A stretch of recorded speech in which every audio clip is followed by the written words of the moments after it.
ਬਿਸਮਿਲ੍ਲਾਹਿਰਰਹਿਮਾਨਿਰਰਹੀਮ ਤੇ अस्सलाम वालेकुम। 26 ਅਕਤੂਬਰ ਪਾਕਿਸਤਾਨ ਦੇ ਵਿੱਚ ਇਤਵਾਰ ਦੀ ਸਵੇਰ ਤੇ ਅੱਜ ਦੇ ਪੰਜਾਬੀ ਵੀਲੌਗ 'ਚ ਚੜ੍ਹਦੇ ਤੇ ਲੈਂਦੇ ਪੰਜਾਬ ਦੇ ਸੱਜਣਾ ਦੇ ਮਿੱਤਰਾਂ, ਭੈਣਾਂ ਤੇ ਭਰਾਵਾਂ, ਮਾਵਾਂ ਤੇ ਬਜ਼ੁਰਗਾਂ ਨੂੰ ਜੀ ਆਇਆਂ। ਸਭ ਤੋਂ ਪਹਿਲਾਂ ਤੇ ਕਾਊਂਟਡਾਊਨ ਦੀ ਗੱਲ ਕਰ ਲਈਏ। 34 ਡੇਜ਼ 34 ਦਿਨ ਰਹਿ ਗਏ ਨੇ ਫੀਲਡ ਮਾਰਸ਼ਲ ਆਸਿਮ ਮੁਨੀਰ ਸਾਹਿਬ ਦੀ ਦੂਜੀ ਰਿਟਾਇਰਮੈਂਟ ਤੇ ਮੁਲਕ 'ਚ ਨਵੇਂ ਆਰਮੀ ਚੀਫ ਦੇ ਆਉਣ 'ਚ। ਹੁਣ ਚੱਲਦੇ ਹਾਂ ਜ਼ਰਾ ਅੱਜ ਦੀਆਂ ਜਿਹੜੀਆਂ ਗੂੜੀਆਂ ਗੱਲਾਂ ਤੁਹਾਡੇ ਨਾਲ ਕਰਨੀਆਂ ਨੇ। ਜਿਹੜੀ ਪਹਿਲੀ ਖਬਰ ਹੈ ਉਹ ਇਹ ਹੈ ਕਿ ਖੁਦਾ ਕਰਕੇ ਅੱਲਾ ਦਰਜਾਤ ਬੁਲੰਦ ਕਰੇ ख्वाजा ਸਫਦਰ ਸਾਹਿਬ ਦੇ, ਉਹਨਾਂ ਦੇ ਪੁੱਤਰ ਨੂੰ ਖੁਦਾ ਕਰਕੇ ਅਕਲ ਆ ਗਈ। ਮੈਂ ख्वाजा ਮੁਹੰਮਦ ਆਸਫ ਸਾਹਿਬ ਦੀ ਗੱਲ ਕਰ ਰਿਹਾ।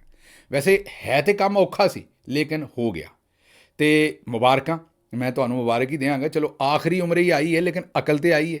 ਮੈਨੂੰ ਵੈਸੇ ਉਮੀਦ ਨਹੀਂ ਸੀ ਵੀ ਇਸ ਉਮਰ ਦੇ ਵਿੱਚ ਆਏਗੀ ਲੇਕਿਨ ਆ ਗਈ ਹੈ।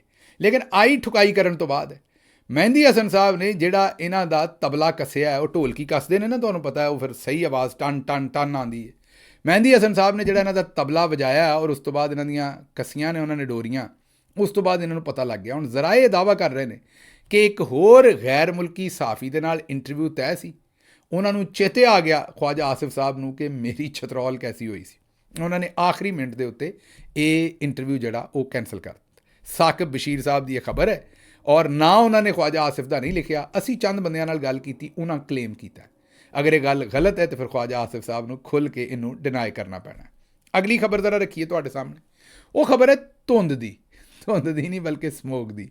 ਧੁੰਦ ਤੇ ਪੈਣੀ ਤੁਹਾਨੂੰ ਪਤਾ, ਹੁਣ ਤੇ ਢੱਕਿਆ ਨਹੀਂ ਜਾ ਸਕਦਾ, ਲੇਕਿਨ ਜਿਹੜੀ ਉਹ ਜ਼ਹਿਰੀਲੀ ਜਿਹੀ ਧੁੰਦ ਹੈ ਜਿਹਨੂੰ ਸਮੋਗ ਆਖਦੇ ਨੇ, ਉਹਦੇ ਉੱਤੇ ਇਹਨਾਂ ਨੇ ਬੜਾ ਰੁਪਈਆ ਖਰਚ ਕੀਤਾ ਤੇ ਬੜੀ ਇਹਨਾਂ ਨੇ 2 ਨੰਬਰੀ ਕੀਤੀ ਔਰ ਉਹਦੀ ਇੱਕ ਨਵੀਂ ਸਾਇੰਸਦਾਨ ਬਣਾ ਕੇ ਪੇਸ਼ ਕੀਤੀ ਹੈ ਮਰੀਮ ਔਰੰਗਜ਼ੇਬ। ਉਹਨਾਂ ਆਖਿਆ ਮੈਂ ਤੇ ਪੜ੍ਹ ਕੇ ਇਨਵਾਇਰਮੈਂਟ ਆਈ ਹਾਂ, ਮੇਰੇ ਨਾਲੋਂ ਵੱਡੀ ਤੇ ਕੋਈ ਸਪੈਸ਼ਲਿਸਟ ਜਿਹੜੀ ਹੈ ਉਹ ਮੇਰੇ ਤੋਂ ਵੱਡੀ ਤੇ ਕੋਈ ਹੈ ਨਹੀਂ। ਉਹਨਾਂ ਨੇ ਇੱਕ ਉਹ ਥ੍ਰੈਸ਼ਰ ਮਸ਼ੀਨਾਂ ਜਿਹੀਆਂ ਕਹੋ ਜਾਂ ਉਹ ਤੋਪਾਂ ਜਿਹੀਆਂ ਖਰੀਦ ਲਈਆਂ ਨੇ ਚਾਈਨਾ ਤੋਂ, ਜਿਹੜੀਆਂ ਪਾਣੀ ਸੁੱਟਦੀਆਂ ਨੇ। ਉਹ ਤੁਸੀਂ ਪਤਾ ਨਹੀਂ, ਇੰਡੀਆ ਵਾਲੇ ਤਾਂ ਉਹਨਾਂ ਨੂੰ ਫਰਾਟੇ ਆਖਦੇ ਨੇ। ਫਰਾਟੇ ਜਿਹੜੇ ਆਪਣਾ ਅੰਮ੍ਰਿਤਸਰ ਜਾਓ, ਕਦੀ ਲੁਧਿਆਣੇ ਜਾਓ ਤੇ ਉੱਥੇ ਉਹਨਾਂ ਨੇ ਪੱਖਿਆਂ ਦੇ ਨਾਲ ਉਹ ਪਾਣੀ ਦੀ ਫਵਾਰ ਜੀ ਆਉਂਦੀ ਹੈ ਤੇ ਪੱਖਾ ਚੱਲਦਾ ਤੇ ਉਹਨੂੰ ਉਹ ਫਰਾਟੇ ਆਖਦੇ ਨੇ। ਠੀਕ ਹੈ ਜੀ, ਇੰਡੀਅਨ ਪੰਜਾਬ ਦੀ ਮੈਂ ਗੱਲ ਕਰਨਾ। ਹੁਣ ਇੱਥੇ ਇਹਨਾਂ ਨੂੰ ਕੀ ਆਖਣਾ, ਜੇ ਤੁਸੀਂ ਵੱਡੀਆਂ ਤੋਪਾਂ ਵਰਗੀ ਸ਼ੈ ਉਹਦੇ 'ਚ ਪਾਣੀ ਪਾਇਆ ਤੇ ਉਹ ਪਾਣੀ ਸੁੱਟੀ ਜਾਂਦੀ ਹੈ, ਦੂਰ ਤੱਕ ਸਪਰੇਅ ਕਰਦੀ ਹੈ। ਇਹ ਅਰਬਾਂ ਰੁਪਈਆ ਇਹਦੇ ਉੱਤੇ ਇਹਨਾਂ ਨੇ ਖਰਚ ਦਿੱਤਾ ਮਸ਼ੀਨਾਂ ਲੈਂਦੀਆਂ ਨੇ ਔਰ ਉਹਦੇ ਵਿੱਚੋਂ ਪਤਾ ਨਹੀਂ ਕਿੰਨਾ ਕਮਿਸ਼ਨ ਖਾਧਾ ਹੋਏਗਾ। ਇਹਦਾ ਵੀ ਪੂਰੀ ਤਵੱਕੋ ਹੈ ਕਿ ਇਹੋ ਜਿਹਾ ਵੀ ਕੰਮ ਹੋਇਆ ਹੋਏਗਾ, ਕਿਉਂਕਿ ਇੱਥੇ ਤੇ ਤੁਹਾਨੂੰ ਪਤਾ ਹੈ ਕਿ ਮਾਜ਼ਰਤ ਦੇ ਨਾਲ ਕਿਸੇ ਦੀ ਤਦਫੀਨ ਦਾ ਮਾਮਲਾ ਹੋਵੇ, ਉਹਦੇ 'ਚ ਸਰਕਾਰ ਇਨਵੋਲਵ ਹੋ ਜਾਏ ਤੇ ਉੱਥੇ ਕਰਪਸ਼ਨ ਕਰ ਲੈਂਦੇ ਨੇ। ਬਹਰਹਾਲ ਹੁਣ ਇਹ ਸਾਰੇ ਮਾਮਲੇ ਦੇ ਵਿੱਚ ਉਹ ਜਿਹੜੀਆਂ ਇਹ ਲੈ ਨੇ ਤੋਪਾਂ ਪਾਣੀ ਸੁੱਟਣ ਵਾਲੀਆਂ, ਵਾਟਰ ਕੈਨਨ ਕਹੋ ਜਾਂ ਫਵਾਰ ਸੁੱਟਣ ਵਾਲੀਆਂ, ਉਹ ਸਭ ਤੋਂ ਪਹਿਲਾਂ ਚਾਈਨਾ 'ਚ ਇਸਤੇਮਾਲ ਹੋਈਆਂ। ਡੌਨ ਨੇ ਇਹਦੇ 'ਤੇ ਆਰਟੀਕਲ ਲਿਖਿਆ ਔਰ ਡੌਨ ਤੋਂ ਪਹਿਲਾਂ ਇੱਕ ਰਿਸਰਚ ਪੇਪਰ ਵੀ ਸਾਨੂੰ ਪੜ੍ਹਨ ਨੂੰ ਮਿਲਿਆ ਸੀ। ਇੱਕ ਨਿਮੈਸਿਸ ਨਾਂ ਦਾ ਇੱਕ ਸੋਸ਼ਲ ਮੀਡੀਆ ਅਕਾਊਂਟ ਹੈ, ਉਹਨੇ ਅੱਜ ਤੋਂ ਇਹ 10 ਦਿਨ ਪਹਿਲੇ ਇਹ ਰਿਸਰਚ ਪੇਪਰ ਜਿਹੜਾ ਉਹ ਸਾਇੰਟੀਫਿਕ ਰਿਸਰਚ ਪੇਪਰ ਜਿਹੜਾ ਉਹ ਸ਼ੇਅਰ ਕੀਤਾ ਸੀ ਉਹਨਾਂ ਨੇ ਟਵਿੱਟਰ 'ਤੇ। ਉਦੋਂ ਮੈਂ ਪੜ੍ਹਿਆ ਸੀ। ਹੁਣ ਡੌਨ ਨੇ ਵੀ ਕੱਲ੍ਹ ਇਹਦੇ 'ਤੇ ਸਟੋਰੀ ਕੀਤੀ ਹੈ ਕੱਲ੍ਹ ਦੀ, ਔਰ ਉਹਨਾਂ ਨੇ ਇਹ ਦੱਸਿਆ ਕਿ ਜਿਸ ਵੇਲੇ ਚਾਈਨਾ ਨੇ ਇਹ ਤੋਪਾਂ ਜੀਆਂ ਇਸਤੇਮਾਲ ਕੀਤੀਆਂ ਪਾਣੀ ਸੁੱਟਣ ਵਾਲੀਆਂ, ਅਤੇ ਉਹ ਜਿੱਥੇ ਇਸਤੇਮਾਲ ਕੀਤੀਆਂ ਉੱਥੇ ਸਮੋਗ ਜਿਹੜੀ ਹੈ ਉਹ 13% ਵੱਧ ਗਈ। ਉਹਦਾ ਜਿਹੜਾ ਜ਼ਹਿਰੀਲਾਪਨ ਸੀ ਉਹ 13% ਵੱਧ ਗਿਆ। ਉਹ ਜਿਹੜੇ ਮੋਲੀਕਿਊਲਸ ਕਹਿ ਲਓ ਜਾਂ ਜੋ ਵੀ ਤੁਸੀਂ ਕਹਿਣਾ, ਹਵਾ ਦੇ ਵਿੱਚ ਜਿਹੜੇ ਮੁਜ਼ਰ ਭੈੜੇ ਸਿਹਤ ਵਾਸਤੇ ਖਰਾਬ ਜਿਹੜਾ ਮਟੀਰੀਅਲ ਹੈ, ਜਿਹੜਾ ਸਮੋਗ ਬਣਾਉਂਦਾ ਜ਼ਹਿਰ, ਉਹ ਵੱਧ ਗਿਆ 13%, ਘਟਿਆ ਨਹੀਂ। ਕਿਉਂਕਿ ਪਾਣੀ ਇਹ ਸੁੱਟਦੇ ਨੇ, ਉਹਦੇ ਨਾਲ ਹੋਰ ਡੈਂਸ ਹੁੰਦੀ ਹੈ ਹਵਾ ਅਤੇ ਉਹਦੇ ਨਾਲ ਉਹ ਮਾਮਲਾ ਜਿਹੜਾ ਹੋਰ ਖਰਾਬ ਹੋ ਜਾਂਦਾ ਹੈ। ਹੁਣ ਜਿਹੜਾ ਪੂਰੀ ਦੁਨੀਆ ਦੇ ਇਸ ਵੇਲੇ ਸ਼ਹਿਰ ਨੇ ਆਲੂਦਾ ਤਰੀਨ, ਉਹਨਾਂ ਦਾ ਅਗਰ ਤੁਸੀਂ ਏਅਰ ਕੁਆਲਿਟੀ ਇੰਡੈਕਸ AQI ਤੁਹਾਨੂੰ ਦੱਸਦਾ ਹੈ ਕਿ ਜਿਹੜਾ ਕਿਸੇ ਵੀ ਜਗ੍ਹਾ ਦੇ ਉੱਤੇ ਹਵਾ ਜਿਹੜੀ ਉਹ ਕਿੰਨੀ ਗੰਦੀ ਹੈ। ਉਹਦੀ ਇੱਕ ਜ਼ਾਹਿਰ ਹੈ, ਇੱਕ ਨੋਰਮਲ ਹੈ ਕਿ ਕਿੱਥੋਂ ਤੱਕ ਹੋਣੀ ਚਾਹੀਦੀ ਹੈ। ਮਸਲਨ ਅਮਰੀਕਾ ਦੇ ਜ਼ਿਆਦਾਤਰ ਸ਼ਹਿਰਾਂ ਦੇ ਵਿੱਚ ਤੁਸੀਂ ਵੇਖੋਗੇ AQI ਜਿਹੜਾ 50 ਤੋਂ ਥੱਲੇ ਹੋਏਗਾ। ਕਿੰਨਾ? 50 ਤੋਂ ਥੱਲੇ ਹੋਏਗਾ, ਕਿਤੇ 30 ਹੋਏਗਾ। ਬਹੁਤਾ ਜ਼ਰਾ ਸਬਰਬ ਦੇ ਵਿੱਚ ਨਿਕਲ ਜਾਓਗੇ ਤਾਂ ਹੋਰ ਘੱਟ ਵੀ ਹੋ ਸਕਦਾ। ਅਤੇ ਪਾਕਿਸਤਾਨ ਦੇ ਵਿੱਚ ਇਸ ਵੇਲੇ ਕਿੰਨਾ ਹੈ? 400 500, ਮਤਲਬ ਸਾਹ ਲੈਣ ਦੇ ਕਾਬਲ ਨਹੀਂ ਹੋ ਜਾਏਗਾ।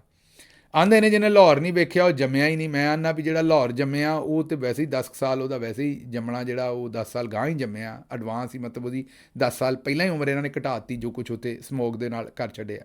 ਲਾਹੌਰ ਦੀ ਉੱਤੋਂ ਤਸਵੀਰ ਲਵੋ ਤਾਂ ਕੋਈ ਦਰਖਤ ਹੀ ਨਜ਼ਰ ਨਹੀਂ ਆਉਂਦਾ।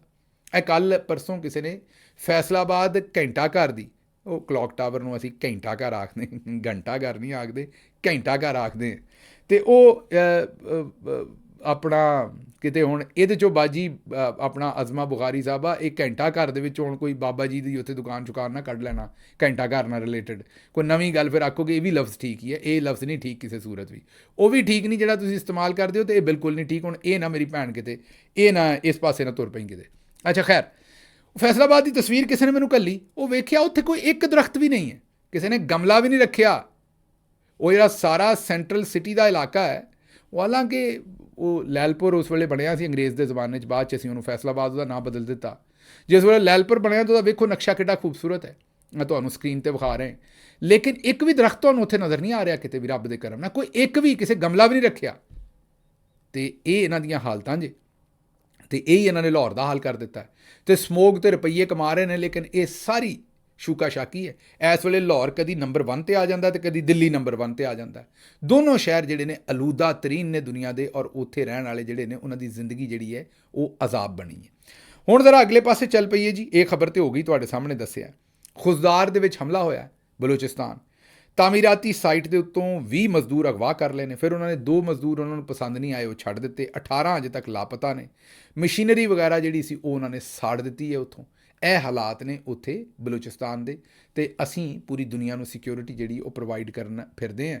ਔਰ ਇਸ ਵੇਲੇ ਜਨਰਲ ਸੀਸੀ ਨਾਲ ਬਹਿ ਕੇ ਅਤੇ ਉੱਥੇ ਫਲਸਤੀਨ ਅਤੇ ਇਸਰਾਈਲ, ਉੱਥੇ ਸਾਡੀ ਫੌਜ ਨੇ ਜਾਣਾ ਕਿ ਨਹੀਂ ਜਾਣਾ, ਇਹ ਡਿਸਕਸ਼ਨ ਹੋ ਰਹੀਆਂ ਨੇ। ਸਾਡੇ ਮਾਮਲਾਤ ਜਿਹੜੇ ਉਹ ਵੇਖ ਲਓ ਤੁਸੀਂ। ਅੱਛਾ ਜੀ, ਅਸੀਂ ਤੁਹਾਨੂੰ ਖਬਰ ਦਿੱਤੀ ਸੀ ਸਰਫਰਾਜ਼ ਚੌਧਰੀ ਸਾਹਿਬ ਦੀ ਕੋਈ 2-3 ਹਫ਼ਤੇ ਪਹਿਲਾਂ, ਵੀ ਉਹਨਾਂ ਨੂੰ ਚੁੱਕ ਲਿਆ 4 ਹਫ਼ਤੇ ਪਹਿਲਾਂ। ਫਿਰ ਪਿਛਲੇ ਹਫ਼ਤੇ ਦੇ ਵਿੱਚ ਜਾਵੇਦ ਚੌਧਰੀ ਸਾਹਿਬ ਨੇ ਪਹਿਲਾਂ, ਅਤੇ ਫਿਰ ਸਾਡੇ ਬੜੇ ਹੀ ਪਿਆਰੇ ਲੌਂਡਾ ਲਪਾੜਾ ਜੀ। ਇਹ ਨਾਮ ਮੈਂ ਨਹੀਂ ਰੱਖਿਆ, ਉਹਨਾਂ ਨੇ ਆਪਣੇ ਲਈ ਆਪ ਰੱਖਿਆ ਹੈ। ਉਹ ਦੂਜਿਆਂ ਨੂੰ ਲੌਂਡਾ ਲਪਾੜਾ ਕਹਿੰਦੇ ਨੇ ਅਤੇ ਅਸੀਂ ਉਹਨਾਂ ਨੂੰ ਕਹਿੰਦੇ ਹਾਂ। ਵੈਸੇ ਤਾਂ ਉਹਨਾਂ ਦਾ ਨਾਂ ਅਸਲ ਤੇ ਮੈਂ ਤੁਹਾਨੂੰ ਨਵਾਂ ਰੱਖ ਕੇ ਦਿੱਤਾ ਹੈ, ਉਹ ਟਾਊਟ ਪੀਸ ਨੇ, ਮਾਊਥ ਪੀਸ ਹੁੰਦੇ ਨੇ ਨਾ, ਉਹ ਜਰਨੈਲਾਂ ਦੇ ਟਾਊਟ ਪੀਸ ਨੇ। ਤਾਂ ਉਹ ਜਿਹੜੇ ਟਾਊਟ ਪੀਸ ਸਾਹਿਬ ਨੇ, ਉਹਨਾਂ ਨੇ ਫਿਰ ਪਿਛਲੇ ਹਫ਼ਤੇ ਉਹਨੂੰ ਇਸ ਖਬਰ ਨੂੰ, ਬਲਕਿ ਆ ਜਿਹੜਾ ਹਫ਼ਤਾ ਚੱਲ ਹੀ ਰਿਹਾ ਇਸੇ ਹਫ਼ਤੇ ਹੀ, ਉਹਨਾਂ ਨੇ ਇਸ ਖਬਰ ਨੂੰ ਆਖਿਆ ਐਕਸਕਲੂਸਿਵ ਖਬਰ ਮੈਂ ਤੁਹਾਨੂੰ ਦੇ ਰਿਹਾ। ਹਾਲਾਂਕਿ ਐਕਸਕਲੂਸਿਵ ਨਹੀਂ ਸੀ, ਅਸੀਂ ਕਈ ਹਫ਼ਤੇ ਪਹਿਲਾਂ ਦੇ ਚੁੱਕੇ ਸਾਂ। ਬਹਰਹਾਲ ਉਹਨਾਂ ਨੇ ਖਬਰ ਦਿੱਤੀ ਕਿ ਜੀ ਉਹ ਨੈਸ਼ਨਲ ਸਾਈਬਰ ਕ੍ਰਾਈਮ ਏਜੰਸੀ ਦੇ ਲੋਕੀ ਜਿਹੜੇ ਨੇ ਉਹ ਚੁੱਕੇ ਨੇ। ਇਹ ਨਹੀਂ ਉਹਨਾਂ ਦੱਸਿਆ ਵੀ ਕਿੰਨੇ ਚੁੱਕੇ ਨੇ। ਅਸੀਂ ਤਾਂ ਤੁਹਾਨੂੰ ਇਹ ਵੀ ਦੱਸਿਆ ਸੀ ਕਿ MI ਨੇ ਚੁੱਕੇ ਨੇ। ਅਗਰ ਬ੍ਰਿਗੇਡੀਅਰ ਸਾਹਿਬ ਦਾ ਪੁੱਛੋਗੇ, ਕਰਨਲ ਸਾਹਿਬ ਦਾ ਪੁੱਛੋਗੇ, ਵੈਸੇ ਕਰਨਲ ਸਾਹਿਬ ਬੜੇ ਹੀ ਅਥਰੇ ਨੇ ਜਿਹੜੇ ਚੁੱਕਦੇ ਨੇ ਬੰਦਿਆਂ ਨੂੰ, ਅਤੇ ਲੇਕਿਨ ਚਲੋ ਖੈਰ ਉਹਦੇ 'ਤੇ ਕਿਸੇ ਵੇਲੇ ਦੋਹਰੇ ਗੱਲ ਕਰਾਂਗੇ। ਲੇਕਿਨ ਫਿਲਹਾਲ ਇਹ ਸਾਡੇ ਕੋਲ ਇਨਫੋਰਮੇਸ਼ਨ ਜਿਹੜੀ ਉਹ ਆਈ ਔਰ ਅਸੀਂ ਤੁਹਾਡੇ ਨਾਲ ਸ਼ੇਅਰ ਕੀਤੀ। ਹੁਣ ਪਤਾ ਲੱਗ ਰਿਹਾ ਕਿ ਉਹਦੇ ਵਿੱਚ ਜਿਹੜਾ ਕਲੀਦੀ ਕਿਰਦਾਰ ਹੈ ਉਹ ਉਸਮਾਨ ਨਾਮੀ ਡਿਪਟੀ ਡਾਇਰੈਕਟਰ ਹੈ, ਔਰ ਆਂਦੇ ਨੇ ਵੀ ਅਰਬਾਂ ਰੁਪਈਆਂ ਦੀ ਕਰਪਸ਼ਨ ਕੀਤੀ ਹੈ। ਜ਼ਾਹਿਰ ਹੈ ਅਰਬਾਂ ਰੁਪਈਆਂ ਦੀ ਕਰਪਸ਼ਨ ਹੋਣੀ ਹੈ ਜਦੋਂ ਤੁਸੀਂ ਕੋਈ ਕਾਨੂੰਨ ਜ਼ਾਬਤਾ ਰਹਿਣ ਨਾ ਦਿੱਤਾ, ਅਦਲੀਆ ਰਹਿਣ ਨਾ ਦਿੱਤੀ, ਇਹਤਸਾਬ ਰਹਿਣ ਨਾ ਦਿੱਤਾ। ਇਮਰਾਨ ਖਾਨ ਤੇ PTI ਨੂੰ ਫਿੱਟ ਕਰਨ ਵਾਸਤੇ ਤੁਸੀਂ ਜੰਗਲ ਦਾ ਕਾਨੂੰਨ ਬਣਾ ਦਿੱਤਾ, ਜਿਹਦਾ ਜੋ ਦਿਲ ਕਰਦਾ ਹੈ ਉਹਨੂੰ ਤੁਸੀਂ ਉਹ ਕਰਨ ਦੀ ਆਜ਼ਾਦੀ ਦਿੱਤੀ। ਅਤੇ ਫਿਰ ਮੈਨੂੰ ਇਹ ਦੱਸੋ ਕਿ ਹਰ ਬੰਦੇ ਨੇ ਅਰਬਾਂ ਦੀ ਦਿਹਾੜੀ ਲਾਉਣੀ ਹੈ ਨਾ। ਹੁਣ ਸੈਂਕੜਿਆਂ ਦੀ ਅਤੇ ਲੱਖਾਂ ਦੀ ਅਤੇ ਕਰੋੜਾਂ ਦੀ ਗੱਲ ਤਾਂ ਉਂਝ ਹੀ ਮੁੱਕ ਗਈ ਹੈ। ਬਹਰਹਾਲ ਇਹ ਵੀ ਵੇਖਾਂਗੇ ਆਉਣ ਵਾਲੇ ਦਿਨਾਂ ਦੇ ਵਿੱਚ ਕੀ ਹੁੰਦਾ। ਅੱਛਾ ਜੀ, ਕੇ ਇਲੈਕਟ੍ਰਿਕ, ਇਹ ਉਹ ਕੰਪਨੀ ਹੈ ਬਿਜਲੀ ਦੀ ਜਿਹੜੀ ਕਰਾਚੀ ਨੂੰ ਇਲੈਕਟ੍ਰਿਸਿਟੀ ਪ੍ਰੋਵਾਈਡ ਕਰਦੀ। ਇਹਨੂੰ ਖਰੀਦਣ ਵਾਸਤੇ ਪਹਿਲਾਂ ਤਾਂ ਸ਼ੰਘਾਈ ਇਲੈਕਟ੍ਰਿਕ ਇੰਟਰਸਟਿਡ ਸੀ। 6 ਮਹੀਨੇ ਜਾਂ 3-4 ਮਹੀਨੇ ਪਹਿਲੇ ਉਹਨਾਂ ਨੇ ਆਪਣੇ ਆਪ ਨੂੰ ਵਿਡਰॉ ਕਰ ਲਿਆ। ਉਹਨਾਂ ਕਿਹਾ ਅਸੀਂ ਨਹੀਂ ਇਹਨੂੰ ਖਰੀਦਣਾ, ਠੀਕ ਹੈ ਜੀ, ਕਿਉਂਕਿ ਉੱਥੇ ਅਸੀਂ ਹਾਲਾਤ ਹੀ ਇੰਨੇ ਭੈੜੇ ਕੀਤੇ ਨੇ। ਹੁਣ ਸਾਊਦੀ ਅਰਬ ਅਤੇ ਕੁਵੈਤ ਦੇ ਸਰਮਾਇਆਕਾਰਾਂ ਨੇ $2 ਬਿਲੀਅਨ ਦੇ ਹਰਜਾਨੇ ਦਾ ਨੋਟਿਸ ਭੇਜ ਦਿੱਤਾ ਕੇ ਇਲੈਕਟ੍ਰਿਕ ਨੂੰ, ਕਿਉਂਕਿ ਉਹਨਾਂ ਨਾਲ ਵੀ ਜਿਹੜੇ ਮਾਮਲਾ ਤੈਅ ਕੀਤੇ ਉਹ ਇਹਨਾਂ ਨੇ ਪੂਰੇ ਨਹੀਂ ਕੀਤੇ। ਅਤੇ ਹੁਣ ਉਹਨਾਂ ਨੇ ਵੀ, ਹੁਣ ਦੇਖਦੇ ਹਾਂ ਬੈਨ ਅਲ-ਅਕਵਾਮੀ ਸਾਲਸੀ ਇਹ ਕੇਸ ਬਣੇਗਾ। ਅਤੇ ਜਿਸ ਤਰ੍ਹਾਂ ਸਾਨੂੰ ਪਹਿਲਾਂ ਇਹਨਾਂ ਰੈਕੋਡੈਕ ਦੇ ਵਿੱਚ ਫਾਈਨ ਕਰਾਏ ਸਨ, ਹੁਣ ਇਹ ਵੀ ਮੇਰਾ ਖਿਆਲ ਫਾਈਨ ਸ਼ਾਈਨ ਜਿਹੜੇ ਹੋਣਗੇ। ਅੱਛਾ ਜੀ, ਇੱਕ ਚੰਗੀ ਖਬਰ ਹੈ ਕਿ PIA ਦੁਬਾਰਾ ਰਿਸਟੋਰ ਹੋਈ ਹੈ। ਮਾਨਚੈਸਟਰ ਦੀ ਫਲਾਈਟ ਉਹਨਾਂ ਨੇ ਦੋਰੇ ਸ਼ੁਰੂ ਕੀਤੀ ਹੈ, ਡਾਇਰੈਕਟ ਫਲਾਈਟ ਮਾਨਚੈਸਟਰ ਜਾਣਾ ਸ਼ੁਰੂ ਹੋਈ ਹੈ ਪਾਕਿਸਤਾਨ ਤੋਂ। ਇਹ ਚੰਗੀ ਗੱਲ ਹੈ ਕਿਉਂਕਿ ਮਾਨਚੈਸਟਰ 'ਚ ਬੜੇ ਪਾਕਿਸਤਾਨੀ ਰਹਿੰਦੇ ਨੇ। ਇਹ ਖਤਮ ਉਦੋਂ ਹੋਈ ਸੀ ਜਦੋਂ ਸਾਡੇ ਜਿਹੜੇ ਸੇਫਟੀ ਸਟੈਂਡਰਡ ਸਨ ਉਹ ਸਾਡੀ ਏਅਰਲਾਈਨ ਮੀਟ ਨਹੀਂ ਸੀ ਕਰ ਰਹੀ। ਕਿਉਂ ਨਹੀਂ ਸੀ ਕਰ ਰਹੀ? ਓਵਰ ਦਾ ਲਾਸਟ 30-40 ਈਅਰਸ ਇਹਨਾਂ ਨੇ, ਸਪੈਸ਼ਲੀ ਪੀਪਲਸ ਪਾਰਟੀ ਨੇ, ਔਰ ਰਹੀ ਸਹੀ ਜਿਹੜੀ ਗੱਲ ਹੈ ਉਹ ਨੂਨ ਲੀਗ ਨੇ, ਇਹਨਾਂ ਨੇ ਓਵਰ ਦਾ ਪਾਸਟ ਈਅਰਸ ਉਹਨੂੰ ਪੋਲੀਟੀਸਾਈਜ਼ ਕਰ ਦਿੱਤਾ। ਜਿੱਥੇ 1000 ਬੰਦਾ ਹੋਣਾ ਚਾਹੀਦਾ ਸੀ ਉੱਥੇ ਇਹਨਾਂ ਨੇ 20-25 ਹਜ਼ਾਰ ਬੰਦਾ ਭਰਤੀ ਕਰ ਦਿੱਤਾ। ਅੱਛਾ, ਉਹ ਬੰਦੇ ਚਲੋ ਤਨਖਾਹ ਤੇ ਜਿਹੜੀ ਸਰਕਾਰ ਕੋਲ ਲੈਂਦੇ ਨੇ, ਲੇਕਿਨ ਜਦੋਂ ਤੁਸੀਂ ਇੱਕ ਨਕਾਰਾ ਬੰਦੇ ਨੂੰ ਜਾਂ ਇੱਕ ਐਸੇ ਬੰਦੇ ਨੂੰ ਜਿਹਦੀ ਲੋੜ ਨਾ ਹੋਵੇ ਉਹਨੂੰ ਲਿਆ ਕੇ ਭਾਲੋਗੇ ਕਿਸੇ ਜਗ੍ਹਾ 'ਤੇ, ਅਤੇ ਉਹ ਜਿਹੜਾ ਕੰਮ ਕਰਨ ਵਾਲਾ ਉਹਨੂੰ ਵੀ ਕੰਮ ਨਹੀਂ ਕਰਨ ਦੇਗਾ। ਉਹਨੂੰ ਆਖੇਗਾ ਮੇਰੇ ਨਾਲ ਬਹਿ ਕੇ ਗੱਲਾਂ ਕਰ, ਹੋਰ ਥੋੜ੍ਹੇ ਜਿਹੇ ਇਕੱਠੇ ਕਰ ਲੋਗੇ ਤਾਂ ਉਹ ਬਹਿ ਕੇ ਸਿਆਸਤ ਸ਼ੁਰੂ ਕਰ ਦੇਣਗੇ। ਇਹ PIA ਨੂੰ ਸਿਆਸਤ ਦੀ ਨਜ਼ਰ, ਸਿਆਸੀ ਵਰਕਰਜ਼, ਕਿਸੇ ਨੇ ਉੱਥੇ ਪੀਪਲਜ਼ ਇੰਪਲੋਈ ਜਿਹੜਾ ਉਹ ਇੱਕ ਸੈਕਸ਼ਨ ਬਣਾ ਲਿਆ, ਅਤੇ ਕਿਸੇ ਨੇ ਮੁਸਲਿਮ ਇੰਪਲੋਈਜ਼ ਦੀ ਸੁਸਾਇਟੀ ਵਿੱਚ ਬਣਾ ਲਈ, ਜਿਹੜੇ ਉਹ ਉੱਥੇ ਮੁਲਾਜ਼ਮੀਨ ਨੇ, ਅਤੇ ਉੱਥੇ ਹੜਤਾਲਾਂ ਅਤੇ ਬਦਮਾਸ਼ੀ ਅਤੇ ਸਭ ਕੁਝ ਕਰਕੇ PIA ਦੀ ਤਬਾਹੀ ਕਰ ਦਿੱਤੀ। ਅੱਗੋਂ ਸੋਨੇ 'ਤੇ ਸੁਹਾਗਾ ਨਿਕਲਿਆ ਵੀ ਜਿਹੜੇ ਪਾਇਲਟ ਸਨ ਉਹਨਾਂ ਦੇ ਲਾਇਸੈਂਸ ਜਾਲੀ ਨਿਕਲ ਆਏ। ਉਹ ਸਾਰੀਆਂ ਚੀਜ਼ਾਂ ਨੇ ਮਿਲ ਮਿਲਾ ਕੇ ਜਿਹੜੀ PIA ਸੀ ਉਹਦਾ ਕਬਾੜਾ, ਅਜੇ ਵੀ ਕਬਾੜਾ ਹੀ ਹੈ, ਲੇਕਿਨ ਉਹ ਜ਼ਾਹਿਰ ਹੈ ਕਿ ਅਰਸ਼ਦ ਮਲਿਕ ਸਾਹਿਬ ਉਸ ਵੇਲੇ PIA ਨੂੰ ਹੈਡ ਕਰ ਰਹੇ ਸਨ ਸਾਡੀ ਗਵਰਨਮੈਂਟ 'ਚ, ਔਰ ਉਹਨਾਂ ਨੇ ਤਕਰੀਬਨ ਇਹ ਕੰਮ ਪੂਰਾ ਕਰ ਲਿਆ ਸੀ। ਮੈਂ ਕਿਉਂਕਿ ਉਹਨਾਂ ਨਾਲ ਰੋਜ਼ ਹੀ ਮਿਲਦਾ ਰਹਿੰਦਾ ਸਾਂ, ਗੱਲਬਾਤ ਕਰਦਾ ਰਹਿੰਦਾ ਸਾਂ। ਜਿਹੜੀ ਯੂਰਪ ਦੇ ਵਿੱਚ ਔਰ UK 'ਚ ਪਾਬੰਦੀਆਂ ਲੱਗੀਆਂ ਸੀ ਉਹਨਾਂ ਨੂੰ ਉਹਨਾਂ ਨੇ ਤਕਰੀਬਨ ਹਟਾ ਲਿਆ ਸੀ, ਔਰ ਉਹਨਾਂ ਦੇ ਜ਼ਮਾਨੇ ਦੇ ਵਿੱਚ PIA ਜਿਹੜੀ ਹੈ ਆਪਰੇਸ਼ਨਲ, ਇੱਕ ਤਾਂ ਕਰਜ਼ੇ ਸ਼ਰਜ਼ੇ ਨੇ ਨਾ ਉਹਨਾਂ ਨੂੰ ਹਟਾ ਕੇ ਆਪਰੇਸ਼ਨਲੀ ਮੁਨਾਫੇ ਚਲੀ ਗਈ ਸੀ। ਲੇਕਿਨ ਬਹਰਹਾਲ ਹੁਣ ਇਹ ਇੱਕ ਅੱਛੀ ਖਬਰ ਹੈ, ਲੇਕਿਨ ਐਡੀ ਅੱਛੀ ਖਬਰ ਵੀ ਨਹੀਂ ਕਿ ਇਹਦੇ 'ਤੇ ਅਸੀਂ ਕੋਈ ਧੁੰਮਾਂ ਪਾਈਏ ਅਤੇ ਧਮਾਲਾਂ ਪਾਈਏ, ਕਿਉਂਕਿ ਹਰ ਮੁਲਕ ਦੀ ਏਅਰਲਾਈਨ ਉੱਥੇ ਜਾਂਦੀ ਹੈ, ਬੰਗਲਾਦੇਸ਼ ਦੀ ਵੀ ਜਾਂਦੀ ਹੈ ਅਤੇ ਇੰਡੀਆ ਦੀ ਵੀ ਜਾਂਦੀ ਹੈ, ਅਤੇ ਹਰ ਮੁਲਕ ਦੀ ਜਾਂਦੀ ਹੈ। ਅਤੇ ਜੇ ਸਾਡੀ ਲਈ ਤਾਂ ਸਾਨੂੰ ਤਾਂ ਬਲਕਿ ਸ਼ਰਮਿੰਦਗੀ ਹੋਣੀ ਚਾਹੀਦੀ ਸੀ, ਚੁੱਪ ਕਰਕੇ ਜਹਾਜ਼ ਖੜਨਾ ਚਾਹੀਦਾ ਸੀ ਵੀ ਚਲੋ ਸਾਡੀ ਬਿਜ਼ਤੀ ਘੱਟ ਹੋਵੇ ਵੀ ਸਾਨੂੰ ਪਹਿਲਾਂ ਡੱਕਿਆ ਸੀ। ਲੇਕਿਨ ਇਹ ਉਹਦੇ 'ਤੇ ਵੀ ਢੋਲ ਵਜਾਉਣ ਡਏ ਨੇ। ਚਲੋ ਜੀ ਵਜਾਓ, ਕਿਹੜਾ ਤੁਹਾਨੂੰ ਡੱਕਿਆ ਜਾ ਸਕਦਾ। ਇਸ ਗੱਲ ਦੇ ਉੱਤੇ ਤੁਸੀਂ ਜਿਹੜਾ ਵੀ ਕੰਮ ਕਰਨਾ ਉਹ ਕਰੋ। ਅਗਲੀ ਖਬਰ ਲੈ ਲਓ, ਬਾਕਮਾਲ ਲੋਕ ਲਾਜਵਾਬ ਸਰਵਿਸ, ਇਹ PIA ਵਾਲਿਆਂ ਦਾ ਸਲੋਗਨ ਹੈ। ਉਹਨਾਂ ਨੇ ਵਾਕਈ ਕੰਮ ਕੀਤਾ। 222 ਇਹ ਜਿਹੜੀ PK 222 ਫਲਾਈਟ ਹੈ ਪਾਕਿਸਤਾਨ ਏਅਰਲਾਈਨਸ ਦੀ, ਉਹਨਾਂ ਨੇ ਜਨਾਬੇ ਵਾਲਾ ਫਲਾਈਟ ਸੀ ਦੁਬਈ ਤੋਂ ਮੁਲਤਾਨ ਦੀ, ਫਲਾਈਟ ਪਹੁੰਚ ਗਈ ਅਤੇ ਲੋਕਾਂ ਸਾਰਿਆਂ ਦਾ ਸਮਾਨ ਦੁਬਈ ਛੱਡ ਆਏ। ਸਮਾਨ ਉਹਨਾਂ ਨੇ ਭਰਿਆ ਹੀ ਨਹੀਂ ਵਿੱਚ। ਸ਼ੁਕਰ ਕਰੋ ਪਾਇਲਟ ਪਾਕਿਸਤਾਨ ਲੈ ਆਇਆ, ਕਿਤੇ ਕਿਸੇ ਹੋਰ ਜਾ ਕੇ ਕਾਬਲ ਨਹੀਂ ਉਤਾਰ ਦਿੱਤੀ ਫਲਾਈਟ। ਇਹ ਵੀ ਉਹਦੀ ਮਿਹਰਬਾਨੀ ਹੈ, ਚਲੋ ਸਮਾਨ ਫਿਰ ਆ ਜਾਏਗਾ। ਬਹਰਹਾਲ ਉਹਨਾਂ ਨੇ ਕਿਹਾ ਕਿ ਬਾਕਮਾਲ ਲੋਕ ਲਾਜਵਾਬ ਸਰਵਿਸ, ਉਹਨਾਂ ਨੇ ਜਨਾਬ ਜਹਾਜ਼ ਉਡਾਇਆ ਬਗੈਰ ਸਮਾਨ ਤੋਂ ਹੀ ਅਤੇ ਲਿਆ ਕੇ ਮੁਲਤਾਨ ਉਤਾਰ ਦਿੱਤਾ। ਅਤੇ ਹੁਣ ਸਾਰੇ ਸਰਾਇਕੀ ਭਰਾ ਜਿਹੜੇ ਨੇ ਉੱਥੋਂ ਉਹਨਾਂ ਨੇ ਬੜੇ ਬੜੇ ਤੋਹਫੇ ਸ਼ੋਫੇ ਇਕੱਠੇ ਕੀਤੇ ਉਹਨਾਂ ਨੇ ਘਰਾਂ ਵਾਲਿਆਂ ਲਈ, ਅਤੇ ਘਰਾਂ ਵਾਲੇ ਮਾਰਦੇ ਹੋਣੇ ਨੇ ਬੁੱਝੇ ਕਿ ਤੂੰ ਖਾਲੀ ਹੱਥ ਆ ਗਿਆ, ਅਤੇ ਉਹ ਹੁਣ ਕੀ ਦੱਸੇ ਕਿ ਮੈਂ ਖਾਲੀ ਹੱਥ PIA ਦੀ ਵਜ੍ਹਾ ਤੋਂ ਆਇਆ। ਅੱਛਾ, ਜਿਹੜੇ SP ਸਾਹਿਬ ਜਾਂ ਬਾਹਕ ਹੋਏ ਨੇ ਉੱਥੇ, ਉਹਨਾਂ ਦੀ ਕੇਸ ਦੀ ਵੀ ਅਪਡੇਟ ਤੁਹਾਨੂੰ ਦੇ ਦਈਏ। ਇੱਕ ਤਾਂ ਉਹਨਾਂ ਦੀ ਹੁਣ ਖਬਰ ਇਹ ਆ ਰਹੀ ਹੈ ਕਿ ਉਹਨਾਂ ਦੀ ਜਿਹੜੀ ਪ੍ਰਮੋਸ਼ਨ ਸੀ, ਤਰੱਕੀ ਸੀ, ਉਹਨੂੰ 2 ਵਾਰੀ ਡੱਕਿਆ ਗਿਆ। ਇੱਕ ਵਾਰੀ ਤੇ IG ਬਲੋਚਿਸਤਾਨ ਨੇ ਉਹਨਾਂ ਦੀ ਤਰੱਕੀ, ਜਿਸ ਵੇਲੇ ਬੋਰਡ ਉਹਨਾਂ ਦਾ ਹੋਣਾ ਸੀ, ਤੇ ਉਹਦੀ ਇਨਕੁਆਇਰੀ ਖੋਲ੍ਹ ਦਿੱਤੀ। ਦੂਜੀ ਵਾਰੀ ਉਹਨਾਂ ਨੂੰ ਫਿਰ ਉਹਨਾਂ ਦੀ ਜਦੋਂ ਬੋਰਡ ਹੋਇਆ ਤੇ ਉਹਨਾਂ ਦੀ ਫਿਰ ਕੋਈ ਨਾ ਕੋਈ ਇਨਕੁਆਇਰੀ ਲੱਗੀ ਸੀ, ਅਤੇ ਉਹਨਾਂ ਦੀ ਤਰੱਕੀ 2 ਵਾਰੀ ਡੱਕੀ ਗਈ, ਜਿਹਦੀ ਵਜ੍ਹਾ ਤੋਂ ਉਹ ਬੜੇ ਡਿਪਰੈਸ ਸਨ। ਉਹਨਾਂ ਦਾ ਜਿਹੜਾ ਆਪਰੇਟਰ ਔਰ ਗਨਮੈਨ ਉਹਨਾਂ ਦੇ ਨਾਲ ਸੀ, ਉਹਨੇ ਦੱਸਿਆ ਕਿ SP ਅਦੀਲ ਨੇ ਉਹਦੇ ਕੋਲੋਂ ਗਨ ਮੰਗੀ, ਅਤੇ ਉਹਨੇ ਮੈਗਜ਼ੀਨ ਕੱਢ ਕੇ, ਮੈਗਜ਼ੀਨ ਗਨ 'ਚੋਂ ਕੱਢ ਕੇ ਅਤੇ ਗਨ ਜਿਹੜੀ ਹੈ ਉਹ SP ਸਾਹਿਬ ਨੂੰ ਦੇ ਦਿੱਤੀ। SP ਸਾਹਿਬ ਨੇ ਪੁੱਛਿਆ ਕਿ ਇਹ ਗਨ ਚੱਲਦੀ ਹੈ? ਉਹਨੇ ਕਿਹਾ ਜੀ ਬਿਲਕੁਲ ਚੱਲਦੀ ਹੈ, ਕਿਉਂ ਨਹੀਂ ਚੱਲਦੀ। ਥੋੜ੍ਹੀ ਦੇਰ ਤੋਂ ਬਾਅਦ SP ਸਾਹਿਬ ਨੇ ਆਖਿਆ ਵੀ ਮੈਨੂੰ ਇਹਦੀ ਮੈਗਜ਼ੀਨ ਵੀ ਦੇ ਦਿਓ। ਉਹਨੇ ਜਿਹੜਾ ਆਪਰੇਟਰ ਸੀ ਉਹਨੇ SP ਸਾਹਿਬ ਨੂੰ ਮੈਗਜ਼ੀਨ ਵੀ ਦੇ ਦਿੱਤੀ। ਇਸ ਵੇਲੇ ਮੈਗਜ਼ੀਨ ਦੇ ਦਿੱਤੀ ਅਤੇ ਉਹ ਆਪਰੇਟਰ ਅਗਲੀ ਫਰੰਟ ਸੀਟ 'ਤੇ ਬੈਠਾ ਸੀ, ਅਤੇ ਡਰਾਈਵਰ ਗੱਡੀ ਚਲਾ ਰਿਹਾ ਸੀ, ਅਤੇ ਪਿਛਲੀ ਜਿਹੜੀ ਸੀਟ ਹੈ ਉਹਦੇ ਉੱਤੇ SP ਸਾਹਿਬ ਜਿਹੜੇ ਸਨ ਉਹ ਬੈਠੇ ਸਨ ਪਿਛਲੀ ਸੀਟ 'ਤੇ ਇਕੱਲੇ। ਥੋੜ੍ਹੀ ਅੱਗੇ ਜਾ ਕੇ ਉਹਨਾਂ ਨੇ ਆਖਿਆ ਵੀ ਸਾਨੂੰ ਗੋਲੀ ਚੱਲਣ ਦੀ ਆਵਾਜ਼ ਆਈ, ਅਤੇ ਉਹ ਮੁੜ ਕੇ ਵੇਖਿਆ ਅਤੇ SP ਸਾਹਿਬ ਨੂੰ ਗੋਲੀ ਲੱਗੀ ਸੀ, ਮਤਲਬ ਉਹਨਾਂ ਆਪੇ ਹੀ ਚਲਾ ਲਈ ਗੋਲੀ। ਅਤੇ ਇਹ ਉਹ ਹੁਣ ਉਹਨਾਂ ਨੇ ਬਿਆਨ ਦਿੱਤਾ ਜਿਹੜੇ ਆਪਰੇਟਰ ਨੇ। ਬਹੁਤ ਹੀ ਇਹ ਅਫਸੋਸਨਾਕ ਮਾਮਲਾ ਹੋਇਆ, ਅਤੇ ਇਹਦੇ 'ਤੇ ਜਿੰਨਾ ਵੀ ਅਫਸੋਸ ਕਰੀਏ ਉਹ ਘੱਟ ਹੈ। ਉਹਨਾਂ ਦੇ ਮਾਂ ਪਿਓ ਦਾ ਦੁੱਖ ਵੀ ਵੇਖਿਆ ਨਹੀਂ ਜਾ ਰਿਹਾ, ਬੱਚੀ ਛੋਟੀ ਉਹਨਾਂ ਦੀ। ਬਹਰਹਾਲ ਇਹਦੀ ਜੋ ਵੀ ਵਜੂਹਾਤ ਨੇ ਉਹ ਤਾਂ ਅਸੀਂ ਪਹਿਲੇ ਹੀ ਕਵਰ ਕਰ ਚੁੱਕੇ ਹਾਂ, ਹੁਣ ਉਹਦੀ ਕੋਈ ਬਹੁਤ ਲੰਬੀ ਡਿਟੇਲ 'ਚ ਅਸੀਂ ਨਹੀਂ ਜਾਂਦੇ। ਅਗਲੀ ਖਬਰ ਲੈ ਲਓ ਜੀ। ਇਮਰਾਨ ਖਾਨ ਦੇ ਦੌਰ ਦੇ ਵਿੱਚ ਚੀਨੀ ਜਿਹੜੀ ਹੈ ਉਹ 60 ਰੁਪਈਏ, 50-60, ਫਿਰ ਇੱਕ ਵਾਰੀ 80-85 ਰੁਪਈਏ ਕਿਲੋ ਗਈ ਸੀ। ਯਾਦ ਕਰੋ ਜਿਸ ਵੇਲੇ ਚੀਨੀ ਦਾ ਉਹ ਸਕੈਂਡਲ ਆਇਆ ਸੀ, ਫਿਰ ਅਸੀਂ ਉਹਦੇ ਉੱਤੇ ਬੜੀ ਕਾਰਵਾਈ ਕੀਤੀ ਸੀ। ਯਾਦ ਕਰੋ ਜਹਾਂਗੀਰ ਤਰੀਨ ਸਾਹਿਬ ਦਾ ਉਹ ਸਾਰਾ ਜਿਹੜਾ ਕੌਨਫਲਿਕਟ ਹੋਇਆ ਸੀ। ਫਿਰ ਚੀਨੀ ਵਾਪਸ ਜਿਹੜੀ ਹੈ ਉਹ 65-70 ਰੁਪਈਏ, 60 ਰੁਪਈਏ, 55 ਰੁਪਈਏ, 50 ਰੁਪਈਏ ਫਿਰ ਵਾਪਸ ਖਿੱਚ ਕੇ ਲਿਆਂਦੀ। ਇਸ ਵੇਲੇ ਚੀਨੀ ਦੀ ਕੀਮਤ ਪਾਕਿਸਤਾਨ 'ਚ 210 ਰੁਪਈਏ। ਇਹ ਮੈਂ ਨਹੀਂ ਕਹਿਣ ਡਿਆ, ਇਹ ਹੁਣ ਅਦਾਰਾ ਸ਼ੁਮਾਰੀਆਤ ਮਤਲਬ ਹਕੂਮਤ ਦੇ ਆਪਣੇ ਨੰਬਰ ਕਹਿ ਰਹੇ ਨੇ ਕਿ ਇਸ ਵੇਲੇ ਮਹਿੰਗੀ ਤਰੀਨ ਚੀਨੀ ਜਿਹੜੇ ਮੁਲਕ ਦੇ ਹਿੱਸਿਆਂ 'ਚ ਵਿਕ ਰਹੀ ਹੈ ਉਹ 210 ਰੁਪਈਏ। ਇਹ ਝੂਠ ਹੋਣਾ, ਅਸਲ ਦੇ ਵਿੱਚ ਚੀਨੀ ਇਸ ਤੋਂ ਵੀ 10-15 ਰੁਪਈਏ ਉੱਤੇ ਹੋਣੀ ਹੈ, ਕਿਉਂਕਿ ਇਹ 210 ਵਾਲਾ ਜਿਹੜਾ ਨੰਬਰ ਹੈ ਇਹ ਹਕੂਮਤ ਦਾ। ਅੱਲਾ ਹੀ ਖੈਰ ਕਰੇ।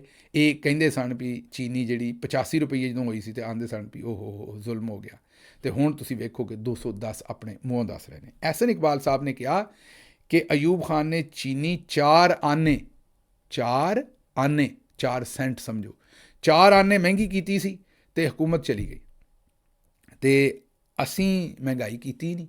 ਅਗਰ ਅਸੀਂ ਵੀ ਮਹਿੰਗਾਈ ਕੀਤੀ ਹੁੰਦੀ ਸਾਡੀ ਵੀ ਹਕੂਮਤ ਚਲੀ ਜਾਂਦੀ। ਉਹਨਾਂ ਕਿਹਾ ਵੇਖੋ ਲੋਕੀ ਨਿਕਲੇ ਹੀ ਨਹੀਂ, ਇਹਦਾ ਮਤਲਬ ਕੋਈ ਮਹਿੰਗਾਈ ਨਹੀਂ। ਲਓ ਜੀ, ਇਹ ਤੁਸੀਂ ਕੀ ਗੱਲ ਕਰਨੀ ਹੈ, ਜਾਵੇਦ ਚੌਧਰੀ ਸਾਹਿਬ ਦੀ ਗੱਲ ਸੁਣ ਲਓ। ਉਹ ਸਾਡੀ ਹਕੂਮਤ 'ਚ ਕੀ ਕਹਿੰਦੇ ਸਨ ਪਹਿਲਾਂ ਤੁਹਾਨੂੰ ਉਹ ਸੁਣਾਉਂਦੇ ਆ, ਉਸ ਤੋਂ ਬਾਅਦ ਉਹ ਹੁਣ ਕੀ ਕਹਿੰਦੇ ਨੇ ਸੁਣ ਲਓ। और वज़ीर-ए-आज़म ने महंगाई का सख्त नोटिस ले लिया, खुद महंगाई करके खुद ही नोटिस ले रहे हैं। इसका क्या मतलब है? क्या ये याद रखें कि दुनिया में महंगाई कोई चीज नहीं होती, बल्कि अगर मैं ये कहूं कि दुनिया में महंगाई है ही नहीं तो हो सकता है आपको मुझे बहुत अजीब नजरों से देखना पड़े, आप ये महसूस करें कि शायद मैं आउट ऑफ माइंड हो गया हूं, शायद मेरा दिमाग खराब हो गया। लेकिन हकीकत यही है मेरे भाइयों और बहनों कि दुनिया में महंगाई नाम की कोई चीज नहीं है, सिर्फ और सिर्फ अफोर्डेबिलिटी है। अगर तो आप अफोर्ड कर सकते हैं तो दुनिया में बोइंग जहाज जो है, नया बोइंग जहाज भी सस्ता है। और अगर आप अफोर्ड नहीं कर सकते तो फिर अगर गंदम की कीमत आधी भी हो जाएगी तो तब भी आप उसको खरीदने के काबिल नहीं रहेंगे। अगर चीनी की कीमत आधी हो जाए तब भी आप उसे नहीं खरीद सकेंगे।